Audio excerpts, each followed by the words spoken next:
असंख्य आक्रमणांना तोंड देऊनही देशवासियांच्या सामूहिक शक्तीनेच भारताचा सांस्कृतिक आणि आध्यात्मिक वारसा अबाधित राहिला आहे. पंतप्रधानांचे गौरवोद्गार. गोव्यात समुद्र प्रताप हे भारतीय तटरक्षक दलाचं पहिलं प्रदूषण नियंत्रण जहाज संरक्षण मंत्र्यांच्या हस्ते तटरक्षक दलाच्या ताफ्यात समाविष्ट.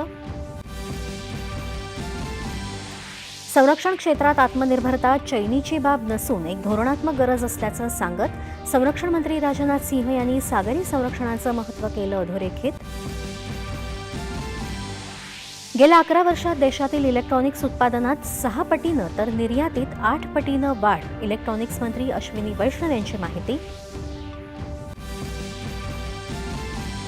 2020च्या दिल्ली दंगलीतले आरोपी उमर खलीद आणि शर्जील इमामचा जामीन अर्ज सर्वोच्च न्यायालयानं फेटाळला. इतर 5 आरोपींना सशर्त जामीन मंजूर.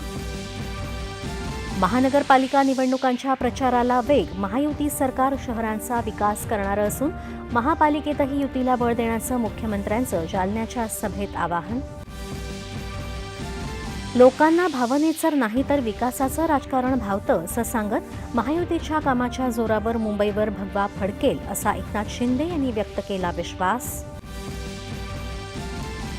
युती धर्म सर्वांनीच पाळला पाहिजे, आम्ही देखील पाळत आहोत. भाजप आणि राष्ट्रवादी काँग्रेसमध्ये सुरू असलेल्या आरोप प्रत्यारोपांवर अजित पवार यांनी केलं स्पष्ट.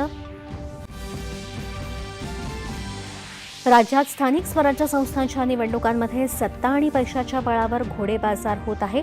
काँग्रेस प्रदेशाध्यक्ष हर्षवर्धन सपकाळ यांचा आरोप. अमेरिका आणि व्हेनेझुएला यांच्यातल्या वाढत्या तणावाच्या पार्श्वभूमीवर संयुक्त राष्ट्र सुरक्षा परिषदेनं बोलावली आज तातडीची बैठक. आणि दादरा नगर हवेली आणि दमण दीवच्या समुद्र किनाऱ्यावर आजपासून खेलो इंडिया बीच गेम्सच्या दुसऱ्या पर्वाला सुरुवात.